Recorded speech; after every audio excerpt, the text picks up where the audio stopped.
Yo, welkom bij deze eerste video. We zijn begonnen met een YouTube account. Ian en ik samen, de gast achter de camera. Stel je eens even voor. Yo! Hallo, het is vandaag een hele speciale dag, want wat is er aan de hand vandaag? Een how-to manual. Nee, Oh. je bent jarig. Ja, ook. Wat we vooral gaan doen, zijn video's maken van het BMX'en. En dan, het zijn gewoon alle onderwerpen wat je maar kunt bedenken. Tot how-to's, edits, hoe wij tricks leren. Gewoon specials en challenges of wat dan ook. Dan moeten we in de toekomst gaan zien wat we allemaal gaan doen. Maar het wordt in ieder geval wel leuk. Wat we vandaag gaan doen is een how-to manual met de BMX.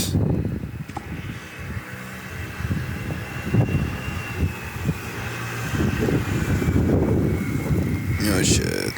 Hop! Nou, dat is een manual. Nou, het allerbelangrijkste van een manual, en dat is bij heel veel tricks, is dat je moet weten hoe je moet vallen. En dat klinkt misschien heel stom als ik dat zo zeg, maar als je niet weet hoe je uit de manual kan springen, dan blijft je eng en dan ga je het nooit echt leren. Dus dat gaat zo. Als je te ver naar achteren gaat, spring je er vanaf. Dat ziet er heel makkelijk uit. Maar het is gewoon even een knopje in je hoofd omzetten van hoe dat in zijn werking gaat. Nou, het belangrijkste is dus dat je weet hoe je uit de manual kan vallen. Want elke keer als jij een manual gaat doen en je bent bang om te vallen. Dus stel nou dat ik ga beginnen en ik denk alleen maar, als ik me nu niet naar achter val, want dan val ik op mijn hoofd of dan val ik op mijn rug. Dan gaat het natuurlijk niet lukken. Dus je moet inderdaad eerst weten hoe jij moet vallen. Dat is de belangrijkste stap. Dus hoe je dat gaat leren, is vooral het fietsen.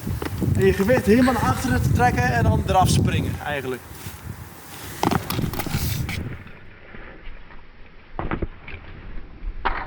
Dat is een van de grootste stappen in ieder geval, weten hoe je moet belen, hoe je moet vallen, hoe zeg je dat in het Nederlands? Hoe je eraf moet springen. Ja. Nou, nu je weet hoe je eruit moet springen, dan maakt de trick al gelijk dat je er niet meer bang voor bent. Want als je een trick gaat leren en je blijft er bang voor hoe ik ga vallen, ja, dan blijf je bang en dan ga je hem nooit helemaal goed leren, ga je hem nooit helemaal goed kunnen of je moet nooit vallen. Het zou mooi zijn, maar dat lijkt mij behoorlijk lastig. Dus wat je dan inderdaad gaat doen is gewoon je gewicht helemaal naar achter leunen en dan eigenlijk gelijk eraf springen. Mocht het eng zijn met 2 voeten te doen, kun je het ook eerst met 1 voet proberen. Dat doe ik zo iets, zeg maar. Gewoon puur om het idee te krijgen om via de achterkant achter te stappen. Zo gaat 1 voet naar achteren, gewicht naar achteren, eraf. Zodat je weet hoe het voelt, hoe je eraf moet stappen. Hoe ik manuals geleerd heb, is het gewoon als je zo rond gaat kijken, is het het makkelijkste om het te leren op een parkeerplaats. Zodat je echt in je hoofd hebt van zo ver moet ik een manual doen. Zoals je hier op de grond ziet, hier hebben we ook allemaal strepen op de grond. Nou, dat is voor een manual is dit perfect. Een parkeerplaats is iets groter, maar het idee is hetzelfde. Dus als je dan gaat proberen om eerst van streep naar streep te doen, dat is in je hoofd een heel stuk makkelijker. Ik ga het een keer voordoen. Streep, tot deze. Nu heb je gezien hoe je het makkelijkst kunt leren. Wat belangrijk is bij een manual is dat je je armen altijd helemaal gestrekt houdt. Dus als jij een manual gaat doen en je gaat je armen intrekken, dan kun je evenwicht nooit houden. Want je moet namelijk evenwicht houden met alleen je knieën. Dus je armen helemaal gestrekt. Hoe lager jij jouw hele lichaam naar beneden zet, hoe beter jij je evenwicht kan houden en hoe lager het voorwiel van de grond kan zitten. Dus als ik een hoge manual zou doen, waar ik heel snel uit ga glijden, wat ik net dat je heel snel afstapt, dan wil je natuurlijk het liefst niet bij een manual, want dan val je of dan spring je eraf. Dus je moet je gewicht zo ver mogelijk naar achteren doen, zodat het voorwiel zo dicht mogelijk bij de grond zit.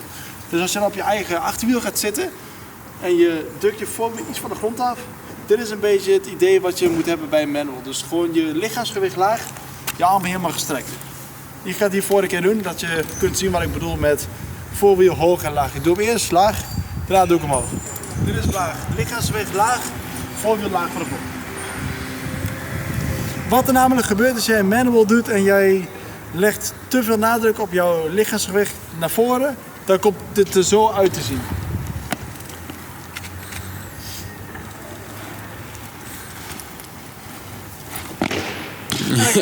Ja. Het probleem daarmee is dat je inderdaad te snel naar achteren klapt.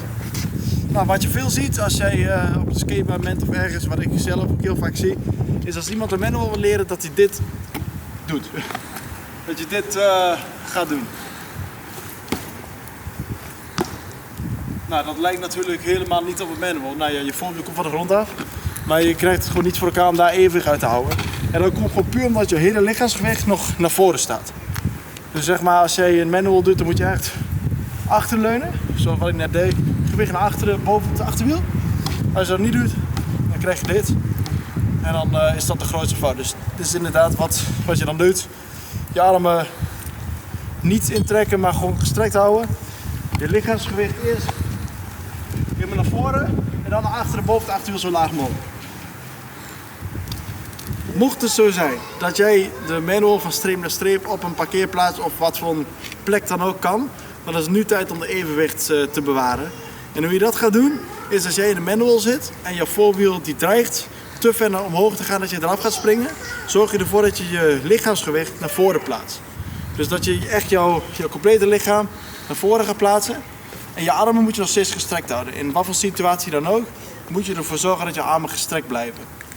Mocht je voorwiel te laag gaan zitten, zorg je ervoor dat jouw lichaamsgewicht verder naar achteren gaat. Zodat je jouw fiets verder naar achteren trekt. En dat is eigenlijk hoe jij de evenwicht in de manual bewaart. Mocht het zo zijn dat jij de manual onder de knie hebt en dat je gewoon een lekker lang stuk over een vlakke grond kan rijden, dan is het tijd voor de volgende stap en dat is een manual over een obstakel heen. Hierachter hebben we een mooi voorbeeld. Daar ga ik even een manual overheen doen. En het is natuurlijk het makkelijkste om te beginnen bij een stoepje of een stoeprandje of wat dan ook, waar je dan gewoon makkelijk een klein stukje kan manualen. Want als je namelijk een bunny op doet, dan land je over het algemeen al met je gewicht naar achteren en dan kun je gelijk de manual inzetten. Nou, nu ga ik jullie nog even een paar variaties laten zien wat je allemaal bij een manual kunt doen. En dan ga ik even mijn jas vooruit doen. Dit is een perfect voorbeeld van dat het belangrijk is dat je eraf moet springen. Als ik dit nou niet had gekund, was ik kom met mijn rug op de rand gekomen. Ja. Dat willen we niet. Oeh, dat was wel eng, man. Wat hier misging, ik ging te zachtjes. Wat ik net nog vergeten te zeggen, bij een manual is het belangrijk dat je weet hoe hard je gaat. Hoe harder je gaat, hoe makkelijk het is om evenwicht te bewaren.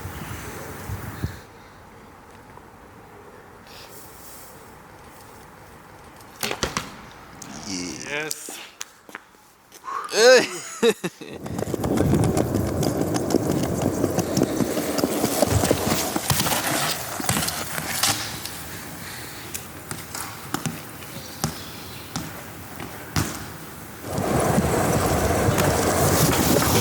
Oh shit.